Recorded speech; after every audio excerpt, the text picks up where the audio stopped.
सबक पढ़ने जा रहे हैं जिसका नाम है सबक नंबर 9 दोस्ती। बच्चों, आपके बहुत सारे दोस्त होंगे, जैसे आपकी क्लास में बहुत सारे आपके दोस्त होते हैं और आपके पड़ोसी भी बहुत सारे दोस्त होते हैं और आपके देखो आपके भाई बहन भी आपके दोस्त होते हैं, जिससे आपकी हर अपनी दिल की बात आप उनसे शेयर कर सकते हो। तो आज हम अपने सबक की शुरुआत करते हैं। सबक नंबर 9 दोस्ती।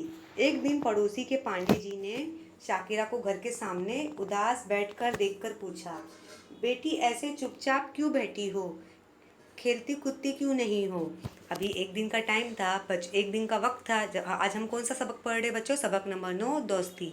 दोस्ती हम दोस्ती किसी से भी कर सकते, चाहे वो हमारे भाई बहन हो, चाहे हमारे वो क्लास के दोस्त हो, और चाहे हमारे बाहर के अपने पड़ोसी के दोस्त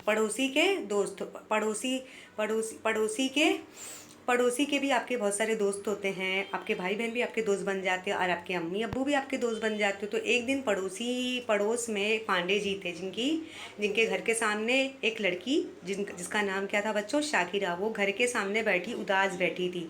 तो पांडे जी ने उसको पूछा कि क्यों बेटी तुम चुपचाप बैठी हो, तुम खेलती कूदती क्यों नहीं हो। किसके साथ खेलूं अंकल? अभी शाकिरा क्या बोल रही पांडे जी को? अंकल मैं किसके साथ खेलूं, मेरा तो यहाँ पे कोई दोस्त नहीं है। शाकिरा की ये बात सुनकर वो खामोश हो गए। उसकी कॉलोनी में वो अकेली बच्ची थी। अभी जब इस सबक का नाम क्या है बच्चों? दोस्ती। जैसे मैंने आपको बताया कि आपके दोस्त बहुत सारे होते हैं, जैसे क्लास में आपके दोस्त होते हैं, आपके पड़ोसी दोस्त होते हैं, आपके भाई बहन आपके दोस्त होते हैं, जिनके साथ आप खेलते हो और अपनी मन की बात जाहिर करते हो, इजहार करते हो।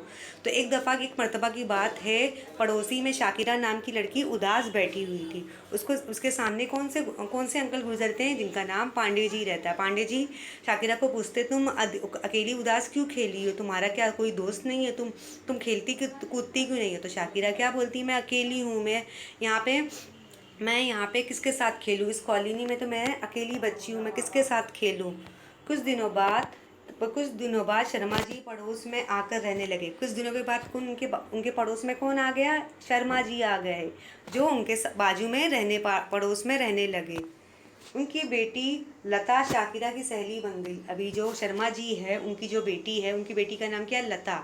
वो शाकिरा की सहेली बन गई, दोस्त बन गई। मतलब उसे एक दोस्त मिल गया कि जिसके साथ वो खेलने लगी और खूब मज़े करने लगी। अपनी जो भी सारे काम थे, अपने खिलौने वगैरह सब उसके साथ मिलके खेला करती थी।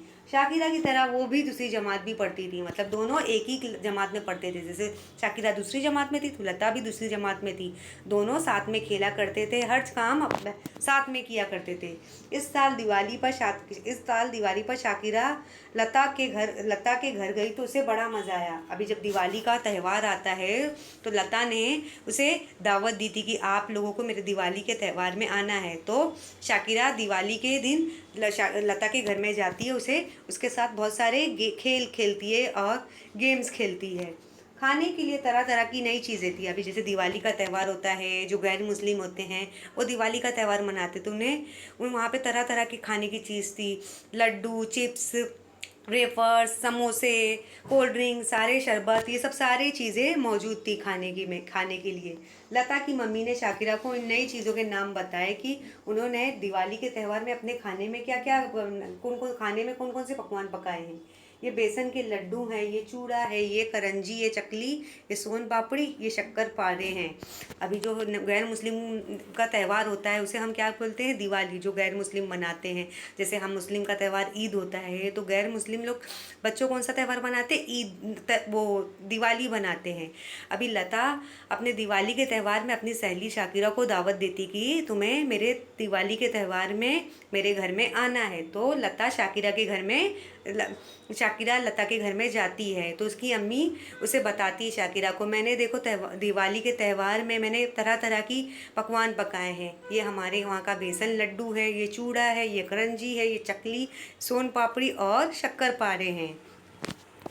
शाकिरा ने कुछ चीज़ें पहली बार देखी थी। शाम को लता के घर में हर तरफ दिए जल रहे थे। अभी शाकिरा ने ये सब चीज़ें बहुत नई, उसे अलग ही लगी, क्योंकि उसके घर में तो ये सब नहीं हुआ करता था। और जब शाम का टाइम वक्त हुआ तो उसके घर में दिए जले थे। जैसे गैर मुस्लिम का जो दिवाली का त्यौहार होता है तो वो क्या करते हैं, पटाखे फोड़ते हैं, बम फोड़ते हैं, फुलझड़ियाँ जलाते हैं और अपने घरों के पास कंदीलें लगाते हैं और दिया जलाते हैं। ऊंचाई पर रंग बिरंगा आकाश दीप पे लटका हुआ था। अभी दिवाली के जिस दिन गैर मुस्लिम का दिवाली का त्यौहार होता है तो ऊंचाई के उसके घर में क्या लटका हुआ था, एक बड़ा सा कंदील लटका हुआ था। सारा घर जगमग जगमग जगमग कर रहा था। मतलब हर घर में उसने क्या लगाई थी, लाइटिंग की थी। जैसे वो लाइटिंग की थी, हर तरफ ट्यूबलाइट लाइट लगा। जैसे हमारे वहाँ ईद का त्यौहार होता है तो हम कैसे अपने घरों को सजाते हैं, लाइटिंग लगाते हैं, तरह तरह के गुलदस्तान लगाते हैं, हर तरह से हम उसका डेकोरेशन करते हैं। वैसे ही लता के घर में दिवाली के त्यौहार में तरह तरह के दिए जलाए थे, पकवान पके थे अच्छे अच्छे, और कंदील लगे हुए थे और घर में अच्छी तरह से डेकोरेशन हुआ था।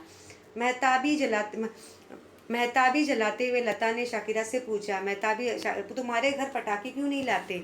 अभी मेहताबी जलाते हुए, मतलब जब दिया जला रहे थे तो लता ने शाकिरा से पूछा, तुम्हारे घर पटाखे क्यों नहीं लाते? लता किसको पूछती है, शाकिरा को पूछती, क्या क्या तुम्हारे घर में पटाखे क्यों नहीं लाते? मेरे अब्बू कहते पटाखे छोड़ने से हवा गंदी होती है। अभी शाकिरा क्या बोल रही है, अभी जब वो दिए जला रहे थे तो लता शाकिरा को पूछती, क्या तुम्हारे घर में पटाखे क्यों नहीं आते, तुम्हारे घर में दिए क्यों नहीं जलाए जाते?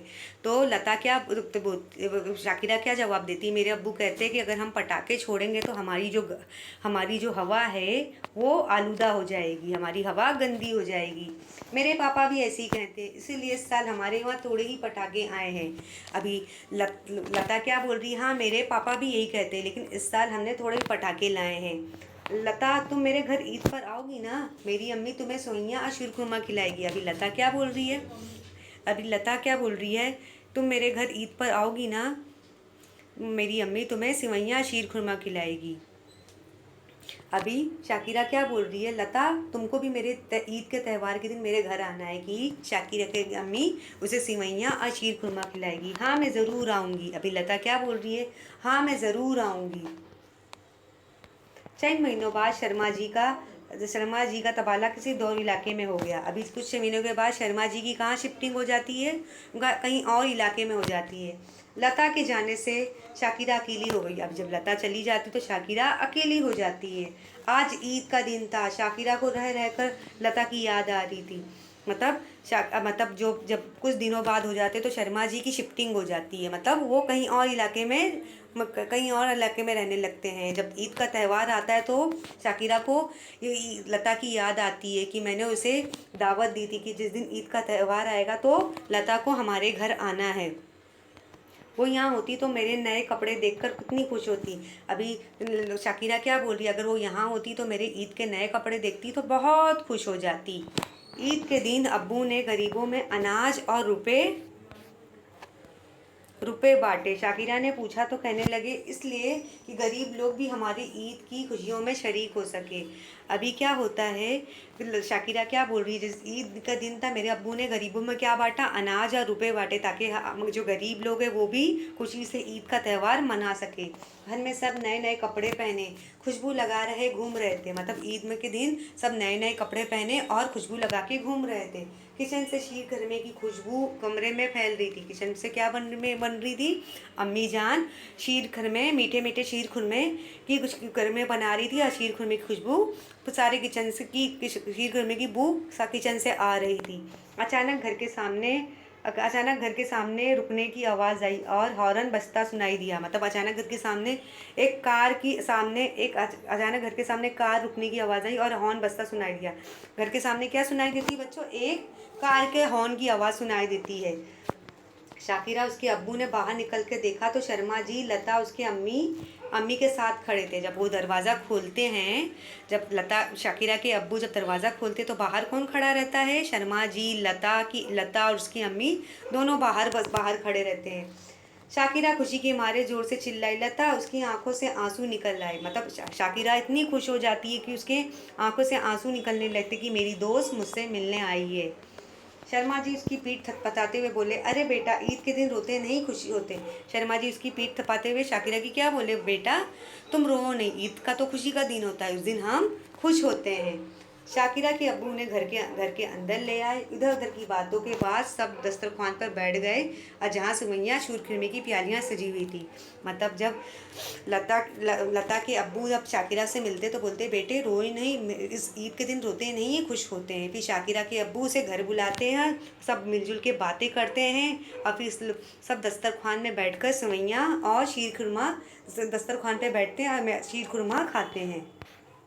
कि बच्चों, इस सबक में आपने देखा कैसा लता और शाकिरा की दोस्ती के बारे में देखा, कैसे हमारा चाहे मज़हब कुछ भी हो लेकिन हमें दोस्ती निभानी चाहिए, चाहे हम ना मुस्लिम हो गैर मुस्लिम हो, हमारा मतलब हमें हर हाल में अपनी दोस्ती निभानी चाहिए, चाहे हमारा दोस्त किसी भी मज़हब से ताल्लुक़ रखता हो, कि हमें हर किसी की खुशी में शरीक होना चाहिए। कि देखा आपने कैसा कि इस सबक में क्या हमें सीखने को मिली, एक मुस्लिम और गैर मुस्लिम की दोस्ती दिखाई गई है कि हमें हमें कैसे दोस्ती निभाना चाहिए। हर खुशी में, चाहे को किसी भी मज़हब से ताल्लुक़ होते हो, हर किसी त्यौहार की खुशी में हमें शामिल होना चाहिए।